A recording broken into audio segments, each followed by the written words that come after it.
I just wanted to film this because obviously you're coming to my hotel room at 9:30 or whatever it is at night. 9:15, yeah. Okay. What can I do for you? Mate, we've had a complaint that you weren't wearing a mask today. I don't need to wear a mask. I'm medically exempt. Are you? Yes. Can you provide some documentation for that? I can. Honestly, I'm sorry to be doing this to you again, but I have another absurd COVID enforcement story that I have to report. In fact, this may be the craziest one so far. This one happened in two parts, so make sure to watch the whole thing, the entire video, then share it with everyone. And if you can, please help us pay for David's defense at fightthefines.com.au. It does it. So, I'm sorry. Constable Ang from Wembley Police Station, PD number 16274.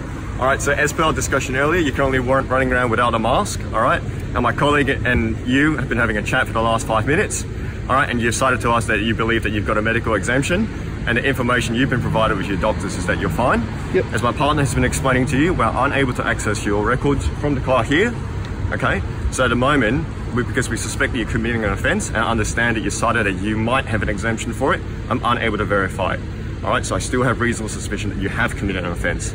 So at the moment, I'm detaining you under Section 16 of the Criminal Investigation and Identifying Peoples Act for your personal details. So what I need from you is your first name, your middle name and last name, and your address and your date of birth. Did you catch all of that? Police pulled David up while he was running alone because he wasn't wearing a mask. Forget the fact that it's crazy enough that they stopped a man who was clearly exercising. But David happened to have a medical exemption, just not on him because he was outside sprint training alone. I can't just, as a police officer, if someone says, I'm not committing a crime, I don't just go, all right, well, get off on your way, all's well and good, okay? So I'm detaining you at the moment under Section 16 of the Criminal Investigation and Identifying Peoples Act because I suspect committing an offence, and that's a breach of the Emergency Management Act, so I can obtain your details. So you're not free to leave at the moment. You're not being arrested, you're just being detained. I really wonder what they're teaching the cops today in the academy because it's Crim Law 101. If you're not free to go, you're under arrest. And then what happens? So what will happen then is that I'll conduct some investigations as to whether you do have the medical exemption, and it might just be a simple call to your GP to go, this is who we've dealt with earlier this morning and this is what he's told us. Does he have a medical exemption? They'll go, yes, like you said, and I'll go, all right, that's it. And this goes no further. Right. Actually, that doesn't sound alright to me. Remember, they pulled up on David who was running alone, outside, certainly not endangering anyone. Then they arrested him, to confirm with his GP that he has a medical exemption not to sprint with a face mask. Cameron, thank you for joining the Fights to Fine team here in Australia. Did police really have the right to check with his GP? So in Australia, people have a common law right to privacy, and the WA statute actually does not infringe that directly.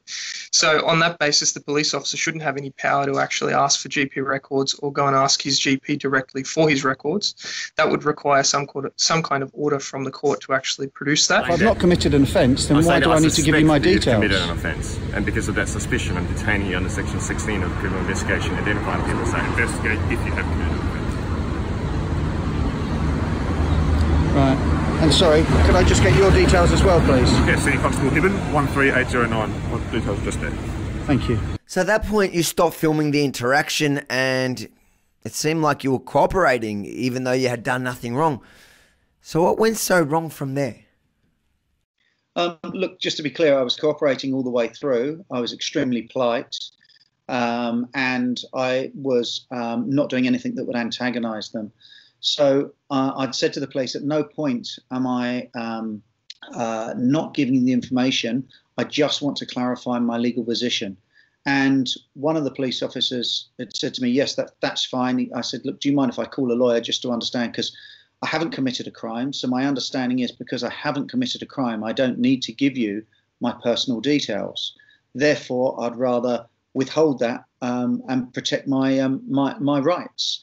And he said, yes, that's fine. Do you have a lawyer on your phone? And I said, yes, I do. Do you mind if I check? And he said, no, that's fine. As I lifted my phone up to look through the contacts, the other police officer came in and cuffed me straight away. And then with that, they've pushed me down and put me into the back of the car.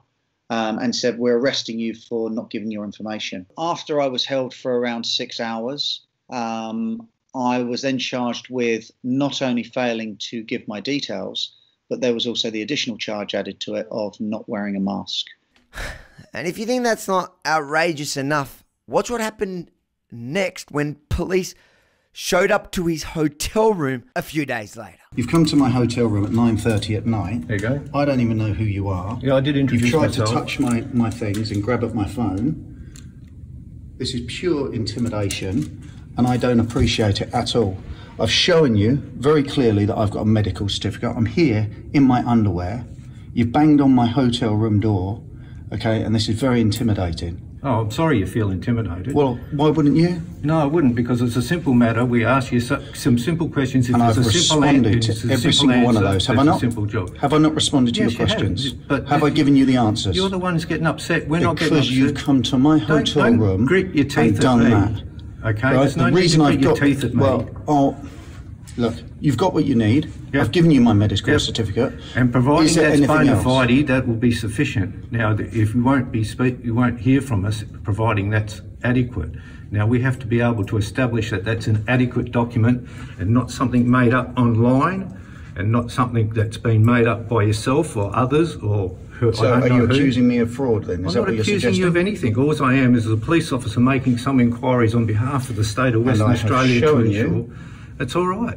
And you have Well, if shown it's me, all and we right will then, go away then- and we will make our inquiries. And if it turns out to be false, you'll be arrested. So they arrest, charge and release him. Then they come back to review his medical certificate, and when he complies, they threaten to arrest him again, this time for fraud. We're here making due diligent inquiries, And and you we're can't do obliged that. to do You them. can't do that at a reasonable time. You can't do that at 9 o'clock tomorrow morning. You had to come at 9:30 at night to my hotel room and bang on my door. Yeah, well, how else do you supposed to open the door? Well, you could contact me through the reception. If any guest comes to this hotel, they are not permitted to come up to a guest's door without the hotel reception ringing through first. You've bypassed that to come and bang on my door and intimidate me. We have That's not what you've done. intimidated you. I'm telling you I'm intimidated. Oh, well, that's your problem. Wow. Not intimidating to have cops with guns knock at your door late at night. Sorry, I think we can all agree that that's scary, especially when you're in David's position where they dragged you off to a police station in cuffs and criminally charged you the week before for the same thing. We're enforcing the law. Have I and if committed you- a crime? I don't know. That's why we're Well, doing. I We're haven't making committed a crime. inquiries. Could you step back, please? You're coming too close I'm to not. me. I can feel your breath on me. Well, I've got a I don't mask want on. that. Well, I can feel it. Oh, well, I'm sorry about that. Wait, what? The guy there supposedly enforcing COVID restrictions for public health breaks the 1.5 meter social distancing rule, so much so that the other person can feel his breath, but it's okay because he's wearing a mask. You just can't make this stuff up. Well, I think we've said everything now. Okay, goodbye. As I Thank said, you. we'll be making our inquiries and we'll And be then in you can touch. phone me through the hotel. And please do not bang on my door again. Okay, That's, we'll that's see how we just go. intimidating. I'm sorry you felt intimidated by that. Disgusting abuse of power there again. David, you've already been outrageously charged for that first interaction, and now you seem to be experiencing ongoing police harassment. We're not going to let this continue. We're actually going to crowdfund your defence at fightthefines.com.au. You've already spoken to Manny, who's agreed to take on your case with his colleague Cameron. How do you feel about that? Well, I feel a huge amount of relief because, you know, it's, well, first of all, I think it's good karma because myself and my family have actually been contributing to this cause, the Fight the Fines, because it's amazing what you're doing and we wanted to support other people. I didn't expect to be one of the recipients of that. So it's amazing, and it's a huge relief to know that that's there, because otherwise to have the courage to stand up against this absolute tyranny that's going on at the moment is very hard to do. But knowing that I've got the support of yourself and your listeners behind to help with that is again, as I said, a huge relief. So thank you. Thank you for joining us, Manny, and thank you for agreeing to take on David's case, even though this time you're in a completely different state. What can you tell us so far? Well, once again, we see a case where David had a reasonable excuse, that is a medical exemption. And once again, we see a case where the police did not have before them any evidence to form a suspicion that he was not exempt. Obviously, the questions that the officers asked him were certainly not within their powers to do. For example, seek records from his GP. There is a very powerful defence available to us, and we will pursue that. We are also prepared to brief lead counsel in Western Australia should the matter proceed to court. And frankly, myself and Cameron, and I think your members of the public agree that this is a type of matter that should be heard by the court, and the court should make some enunciations about it, because I think it's in the community interest that some precedents are set here so that it can guide the police and it can guide the community as to how to conduct themselves in these types of matters. Absolutely agree, Manny, and I reckon most reasonable people do. However, if you're one of these Western Australians defending your Premier's overreaction to coronavirus lately, I'd ask you to reconsider. I get that you guys feel safe in your little bubble without any of the virus, but ask yourself, how long are you willing to live isolated from the rest of the country, heck, the rest of the world? How long are you okay for police enforcing draconian laws and arresting people for practically living?